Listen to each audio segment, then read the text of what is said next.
Coming up next on the Jeff Crilley Show, there are countless foundations around the country, but not all of them are being run as efficiently as they could be. We'll be talking to the leader of Philanthropy Southwest, and he'll be talking about best business practices. That's next.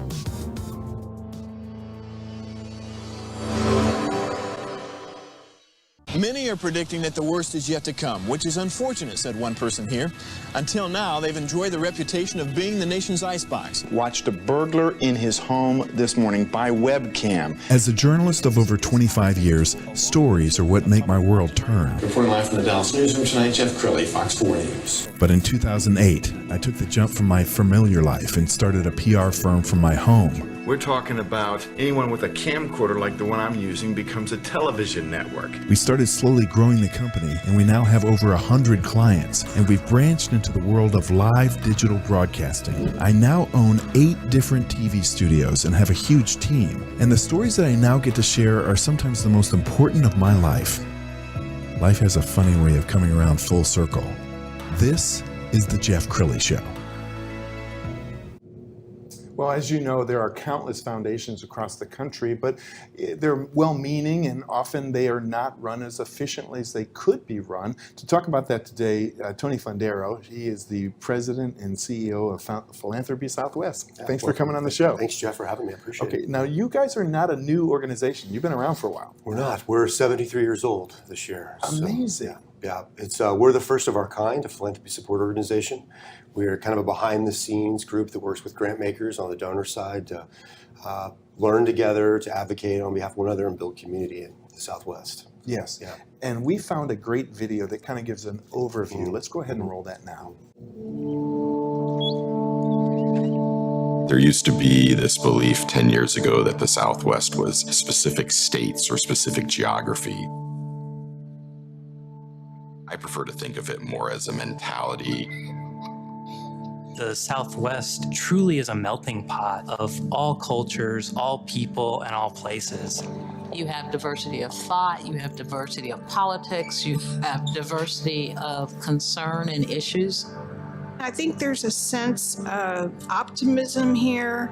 We always think we can do better, that we can change something, we can build something, and that sense of possibility is really appealing. My family and I arrived as refugees from the Vietnam War, and so growing up, it was a struggle, and we didn't have much. I was a recipient of a George Foundation scholarship, which allowed me to be the first in my family to graduate from college. And I believe in continuing to pass that on and do good to benefit others in my community. Relationship building, frankly, in the field of nonprofits and philanthropy truly is at the core of our work. Whether it's healthcare, education, basic human needs, the arts and culture, it's all about relationships at some level, whether micro all the way up to the macro level. The face of philanthropy is changing so quickly, so the challenge is for a membership network to really be inclusive, responsive, but also continue to be forward-thinking.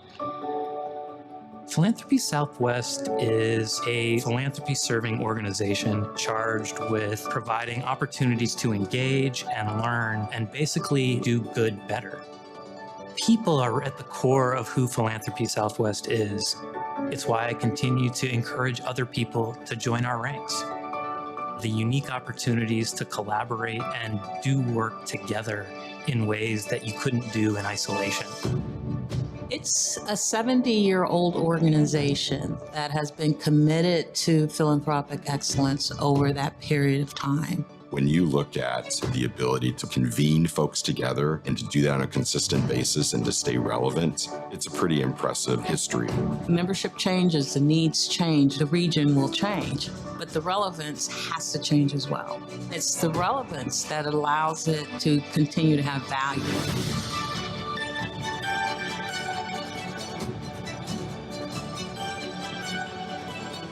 what really unites us is a desire to see a thriving southwestern U.S., a real long-term transformation of our communities and of our society. The work is absolutely essential to the functioning of our society and our democracy. Together, we can do more than we can individually. It's not just about my town. It's not about my region or my state. It's about making our entire country a better place for all of us.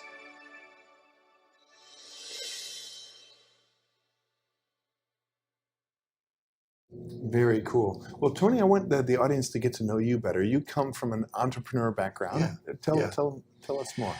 Well, I started my career 20 plus years ago in Deep Ellum area, actually. Founded a organization called Life in Deep Ellum, owned a small business there, and then did a lot of work overseas as well through community development, both in Russia, India, a few other places, community development type work, and then went into leading a foundation for 8 years, MPI, and then a few other entrepreneurial endeavors. And then about 2 years ago, found myself at Philanthropy Southwest as the third CEO in 73 years. Wow. So, Talk about pressure. I mean, Yeah, there's a lot. There's a lot on your plate Yeah, when you take yeah. over an organization that large. Mhm. And I was impressed. You were telling me off the air that it really is far-reaching. It's not just North Texas. It's not at all. No, we have just over 225 foundation members, which represents about over 3,000 staff and trustees and throughout the Southwest.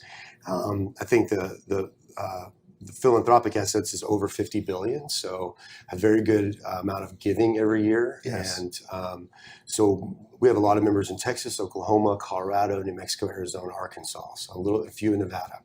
Very cool. Yeah. Well, you have an expression that you use regional neighborhood. What does that mean? So, you know, we have kind of three purposes at Philanthropy Southwest. First and foremost is professional learning, best practices, even fiduciary responsibilities of trustees and foundations. But we convene around major pressing issues. But who we're convening have diversity of thought, values, types of foundations, different areas, obviously, within the Southwest. Maricopa County in Arizona is much different than Rio Grande Valley or much different than northern Oklahoma. And so because of that, we've really leaned into this idea that we are a Southwestern neighborhood. And so difference shouldn't be what's keeping us from coming together, and not just coming together, but coming together to solve problems in the Southwest and being an instrument of philanthropy to be one of the kind of spokes in the wheel to make those problems less or hopefully even go away. Yes. Yeah. And you have a rich history. We're going to pull up a page from the website because the founder of HEB was really instrumental. He was. It was oil and then H.E. Butt as well, and Scarborough family. And the Hogg family, actually, as well, if you remember them from way back in the day. Yeah, of course. And so the Hogg family, those were the three founding members. They met in Austin, Texas in 1949. We actually have our 75th anniversary in 2023, and we're going back there for our annual conference and celebrating those 75 years. So, well, I would be remiss if I didn't ask you about the pandemic and how that affected operations. Well, we're a convener of people. A lot of what we do is bringing people together. Because part of our mission is fostering meaningful philanthropy, that I talked about, but a lot of other part is trusted relationships, because problems get solved better with more collaboration and more trust. And so we like everybody, it was a huge challenge. And that was I was just going into my kind of first full year, and we really had to completely change our model as we were reimagining the organization and its future. But we added 33 members last year, foundation members to our organization. We've already added 6 this year. That's a good sign, because the more foundations are in collaboration together, the better work gets done in communities. Yeah. So when foundations are considering joining, what are the benefits? Yeah, so going back to our mission statement, fostering meaningful philanthropy and trusted relationships that impact our region's people's, communities, and most pressing issues. So there's the simplicity of best practices, fiduciary and next practices, what's innovatively happening out there amongst philanthropy, and how can we move that forward. So people join to really learn. That's a big part. The other part is community, being connected. We have both rural and urban foundations. So sometimes foundations are outside of 30, 50 miles outside of Las Cruces, New Mexico. There's not a lot of interaction, or maybe in an urban area like Dallas or Houston. Yes. And so, connecting and bringing that into a community and a trusted neighborhood, a regional neighborhood, is a big part of what we do. And then I would be remiss to also say that another reason is we of course are not lobbyists in any form, because foundations don't lobby, but we are advocates, both federally and state. Matter of fact, this month is we do Foundations on the Hill. Unfortunately, we won't be there on Capitol Hill.